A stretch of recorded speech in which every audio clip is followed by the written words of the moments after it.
This is 5.1.4e, and you have x with a normal distribution. It has a mean of -7 and a standard deviation. So it tells us the variance, so that means the standard deviation is the square root of that, or the square root of 14.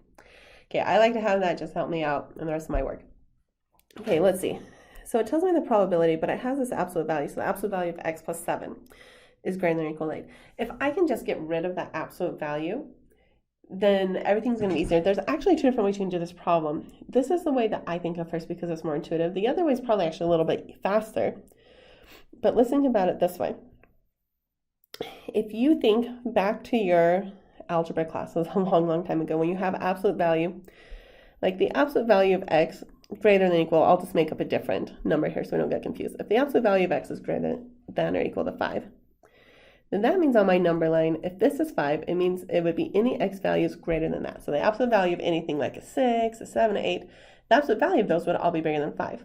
But it can be that, or it can be -5, because any values to the left of that would work. Because -6, well, if you take the absolute value of -6, it's still greater than 5 because you get +6. Oh, sorry. So -7, whatever it is, anything to that left side is going to be having an absolute value greater than or equal to 5. So we could change this. We could say this means x is greater than 5, greater than or equal to 5, or x is less than or equal to -5. So we just want to rewrite it to get rid of the absolute value. So let's do this here. This means we are looking for the probability that x plus 7 is greater than or equal to 8, or x plus 7 is less than or equal to -8. See, same pattern. You can draw it out if you're not sure. Do a simpler problem so you can figure out what to do here. Well, let's just then solve each of those equations. Like I get -7 on both sides there. I can -7 on both sides here. So I would get, really, I'm looking for the probability that x is greater than or equal to 8 minus 7 is 1, or x is less than or equal to -15. I know how to find each of these probabilities now. Okay, I just do each one individually. So I'm just going to do the probability that x is greater than or equal to 1 plus the probability that x is less than or equal to -15.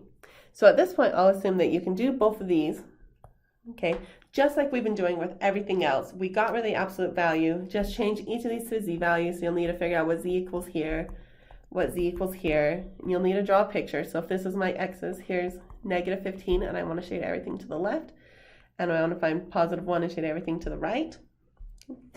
And so find each of these probabilities and add them up. Okay, so I'm going to stop there because I actually want to show you the alternative way that you could solve this problem. You don't have to know it for this part. Okay. However, the textbook likes to use it to do the other ones where it gives you a probability and then you need to work your way backwards. This is special only in the fact that it was +7, because if you think about it, z is supposed to be equal to x minus mu over sigma. So in our case, z is going to be equal to x minus our mean is -7 over our standard deviation of the square root of 14. Well, let's simplify that. X minus the negative, that's going to be equal to x plus 7 over the square root of 14. So they picked this number specifically because they wanted you to realize x plus 7, hey, that's kind of similar to x plus 7 here. So they said, well, what if we just take that and divide by the square root of 14? And we take this and divide by the square root of 14. Okay, so we just divide both of those by the square root of 14. So now we have the probability. So now this x plus 7 over square root of 14, that's z. So now we can say that's the same thing as probability that z is greater than or equal to 2.13. And so once we know that, we can do that same thing where we draw the picture of our number line. So here's 0, here's 2.13, and so if we want z greater than or equal to that, we need a shade to the right, and we need to find -2.13, and we need a shade to the left. And oh, look, we could just draw a normal curve on top of it and say, those are the areas we're trying to find. So we're trying to find the probability that z is greater than or equal to 2.13, or z is less than or equal to -2.13. So just find both of these probabilities using the normal table and add them up, and you're good. Again, this is z, it's our standard normal curve, so I don't have to standardize anymore. I already standardized. And it was just easier to standardize specifically because they gave you x plus 7. Otherwise, you would have to come back up and do what we did here when we set everything up by saying, okay, x plus 7 greater than or equal to a and less than or equal to negative a, and solve our equations and get x by itself. But that's how you would do it.